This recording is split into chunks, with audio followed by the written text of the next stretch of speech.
Hello and welcome to the Wairarapa Copthorne Solway Park. We are streaming live to you for the May Music Month Marathon here, hosted by Wairarapa TV. There is plenty of time for you to download the app for your phone from your preferred app store. And then of course you can follow all the madness that we have here. I am Holly Helena, streaming live to you now. And on the couch, the hot seat, in fact, we've just had your debut performance. It is Saali Marks and the Feathertones. Hello. G'day. Nice to see you. And do you have names? My name's Saali Marks. Yes. My name's Denver Grinnell. And my name's Jan Lindsay. Awesome. And we're also missing Mr. Pat Bleakley, on in the region as Mr. B. Mr. B. He had to run off to another gig. In demand. Our Wairarapa musicians are in demand, I tell you. So, instruments that you play? Well, I play the guitar and I sort of sing. I'm playing the drum. I was on the keys and doing a bit of the old BVs. Oh, yeah. Some BVs. Cool. So, you wouldn't have even known it was a debut performance today, but how long have you guys been playing for together? I think we've had, was it two rehearsals together? Actually, Jan had her first rehearsal with us this morning. I've had a couple of rehearsals with Pat, and I had a rehearsal with Jan earlier. But this morning was the first time we all got together and played at the same time in the same room. That's where the magic happens. You've got to have, on the stage, yeah. as a musician myself, and you know it's the kind of jamming process. You've got to like really brew that pot of raspberry musical jam goodness to get. There's nothing like a few nerves as well to kind of keep the tempos up. Don't stuff up, just smile and look at the camera. So explain the co-papa behind your musical project. Right, well I guess it started with me, really. My songs, which I've been writing for, since as long as I can remember, really. And some of them have stuck around, like the last one we played today, I wrote when I was 19. And I've always played them on my own, occasionally with Jan, who does join me on stage from time to time, and I've jammed with Denver in different projects. But I've always kind of thought it would be nice to have some other minds to put their take on my songs, and it's taken me a while to find the right minds. These guys have been brewing around for a while, but I think it worked pretty well, so we'll probably do it again, eh? Excellent. And so how would you describe your music? What kind of sound are you putting out there? It's always tricky to ask a musician to describe their music. I I made the music, man, you describe it.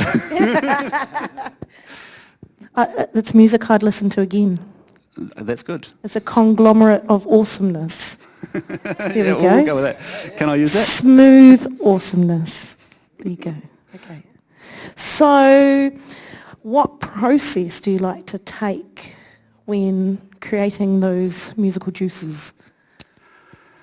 I need silence, and I need nobody around, and a guitar, and preferably a few hours.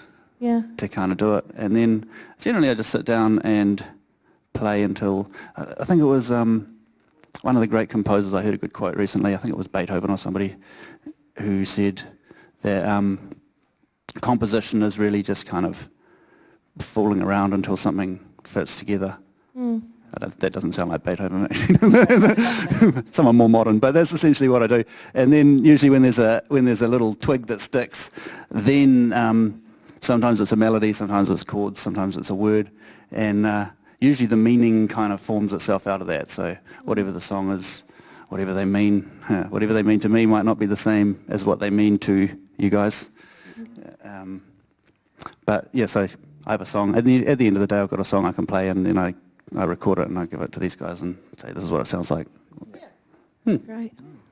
That's cool. Anybody want to add anything else? You go. I'll go after you. Well, I mean, I can't really talk about Saali's songwriting process, but they're good songs. They're good songs. So when you get songs. one of Saali's songs, yeah, how do you add your musical juices to that song? well, I guess it's about what his vision of the song is, because he obviously has written the song, so he knows what he wants it to sound like. But I mean, you know, you just sort of feel it. You know, it's not like he's just saying do this. You just feel it and go along with the vibe, and and just play along and just Awesome. yeah. So you've agreed on another practice and... Yes. Oh, not necessarily practice, but performance. Sorry, Sean. And how are you guys wanting to release your music to the world? It's a big question. That's a large question that we might need to discuss over a cup of tea. I don't want to speak on Saali's behalf, so I'm going to pass the microphone back. I think that question is slightly behind the fact, because I think we just did release it, didn't we? Yeah. To the Rapper world. world! Download the app, White It Up a TV. Okay, so talking about all your other music, what other musical collaborations are you guys part of? So many things. I'm going to pass the mic back to Jan, and she can tell you about her gig tomorrow night. Yeah. Thanks, Saali. So I've been playing with Saali since 1999. We first started making music together in bands in Wellington and played in a band called Project for many a year. And we've always collaborated and done our original music together. I sing a bit of jazz and I write all my own music, and I got a band called the Chatelaines, and tomorrow heading to Wanganui to sing for the Wanganui Jazz Club. Awesome. That's a nice plug. Yeah, I mean, I've played in a few bands over the years, and at the moment, I mean, jamming with this guy right here. We live in the same town, so whenever... When did we start jamming, Denver? We started jamming probably when we were like 15 at the Wycliffe's Family Festival. So just a Jamming few on years some- ago. Only a couple of years ago. couple. Yeah. Jamming on some old blues, some old Cream and stuff like that. So yeah, and then over the years, our band, I lived in Christchurch and Saali lived in Nelson, and our bands would always hook up and go and play in some crazy halls out in, Motueka or somewhere like that. And yeah, it was good fun. And yeah, so we've always circled back round, and then, years later, lo and behold, I ended up living in Featherton, just around the corner from this guy. So whenever we get the chance, we'll get in there and make some noise, and yeah, awesome. It has to be done. Cool. And Mr. Marks? That's what they call me in my day job. You're a music teacher during the day. I am, yeah. Yeah. I demand that, though. So what other collaborations are you part of? Well, I play in a band called Battlescar Galactica in Wellington based, which is a ska band, as you might have guessed by the name. Oh, didn't you guys know? Yeah, it is kind of British. It's a lot of fun. That's my main other thing. And I like jamming with my two boys as well, Collier and Oscar, who are young guns. YouTube stars. They're awesome. Do you have any fond musical memories that you'd like to share? That's worth sharing. That all of the best ones I can't don't have to go off tour. I've got one. So remember that night we were in, I think it was Westport or Greymouth, and it was after the gig, and the whole band plus heaps of people from the audience got on the world's longest skateboard and went down the main street. Do you remember that? Now that you mention it. How long was the skateboard? That wasn't really a musical memory, but... Okay, yeah. The wheels on the skateboard go round and round. Okay. Yeah, that was a good gig.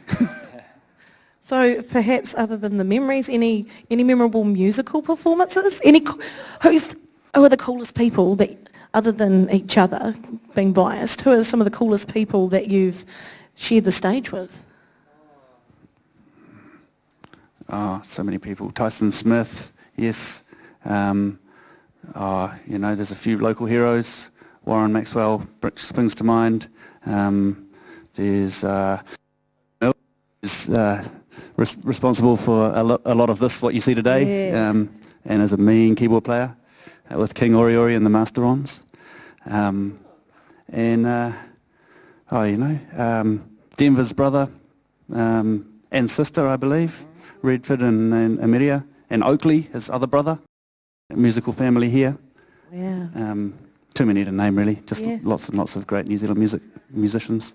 And everybody on stage that you meet, you have a tendency of just, there's something memorable at everybody that goes on.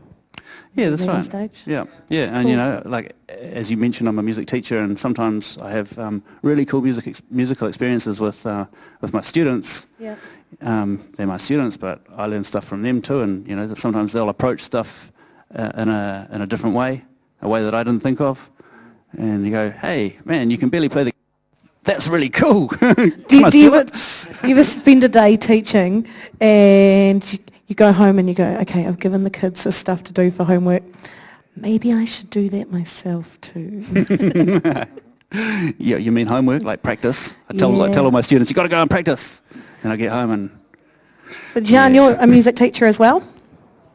Yes, And do you teach locally? I do. I teach at a couple of local schools here in the Wairarapa, as well in Wellington and the Hut. Awesome. And what do you teach? I teach voice and a bit of keyboard and classroom music as well. Yeah. Choice. Endeavour? I work at Radio New Zealand at the moment. Yeah. It's a great place to be. Yeah, it's good. It's a cool studio there. Yeah, I love it. Awesome. And how do you balance your music with other obligations? Well, we just talked about the obligations. You know, you can't stop playing music, so the other obligations sometimes just have to take a back seat. Sorry, Jeff. Awesome. Well, we're going to have to leave it at that. We have got a whole marathon of music because it's May Music Marathon for the music month. How many M's can I put in the sentence? But we are here streaming live at the Copthorne Resort Solway Park here in Marston. It's a beautiful place, great location. Come visit us if you are viewing from your iPhone or Android. And we will be back very soon here on Wairarapa TV. Cheers, Holly.